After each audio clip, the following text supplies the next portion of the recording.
वेगळे लढताय, ही भूमिका तुम्ही तशी मांडा ना. वर्षाताई तसं मांडत नाहीत, ते आम्हाला का टार्गेट करून बर महाविकास बर आघाडीतून बाहेर पडतायत. माझा मुद्दा हा आहे. हं, हं. मला मला असं वाटतं की याच मुद्द्याला धरून मला महेश सावंत यांना हा प्रश्न विचारायचा आहे की राज ठाकरेंचं निमित्त करून काँग्रेस कुठेतरी युती टाळतंय असं तुम्हाला वाटतंय? कारण जागा वाटपामध्ये पारडं आता तुमचं जड झालंय बिहार निवडणुकांनंतर, त्यामुळे हे घडतंय असं तुम्हाला वाटतंय? नाही नाही, असं म्हणजे वर्षाताईंना पण आमची विनंती आहे की राजसाहेबांनी ह्या महाविकास आघाडीमध्ये किंवा एकत्र लढण्यामध्ये एक शक्ती आपली मोठी होणार आहे.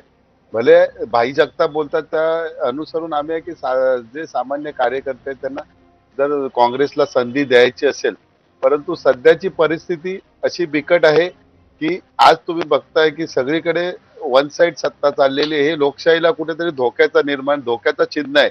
लोकशाहीमध्ये विरोधी पक्ष जगले पाहिजे आणि विरोधी पक्ष ताटमानेने उभे राहिले पाहिजे. आज विधानसभेत भाईंना माहिती आहे आपली हालत काय होते.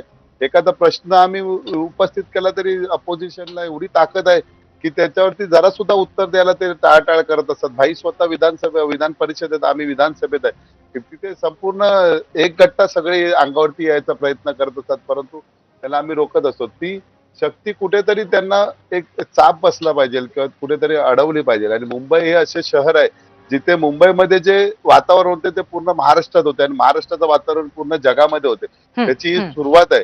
ही सुरुवात कुठेतरी चांगली झाली तर पुढच्या संपूर्ण इलेक्शन मध्ये किंवा निवडणुकीमध्ये भाजप किंवा इतर पक्ष जे आता मस्तीमध्ये वागतात आहेत त्यांची मस्ती कुठेतरी उतरेल. बर, पण महेशजी आता इथे कुठेतरी काँग्रेस सातत्याने आपली भूमिका स्पष्ट करताय आणि हे सुद्धा दिसतंय की कुठेतरी उद्धव ठाकरेंनी आधी आम्हाला विश्वासात घ्यायला हवं होतं किंवा मनसे सोबत त्यांची जायची इच्छा नाही हे स्पष्ट होत असताना आता मनसे आणि तुमची युती त्याचं प्रोग्रेशन कशा पद्धतीने होतंय त्याबद्दल तुम्हाला पूर्ण विश्वास आहे का, खास करून मुंबई महापालिकेच्या निवडणुकीच्या दृष्टीने?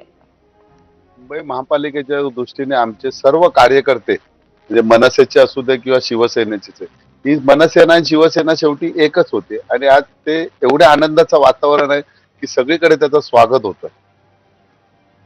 म्हणजे तुमची वाटाघाटी आणि तयारी पूर्ण झालेली आहे आणि तुम्ही वाटाघाटीमध्ये आम्ही परत ना आम्ही कार्यकर्त्यांची मनं जुळली आहेत आता सगळ्या मनसेना आणि शिवसेनेची. बरं, पण राजकीय रित्या कधी एकदा युती एकत्र म्हणजे दोन पक्ष एकत्र येणार युती होणार आमच्यामध्ये कसं बघा, यशवंत किल्लेदार सुद्धा आम्ही किंवा मी सुद्धा आम्ही आमच्या नेत्याचे आदेश पाळतो नेहमी. मग त्यांनी जो डिसिजन देतो आम्ही नेहमी त्याचा स्वागत करत असतो आणि आमचे जे नेते मंडळी तो डिसिजन देणार ते योग्य प्रकारेच देणार याची खात्री आम्हाला आहे.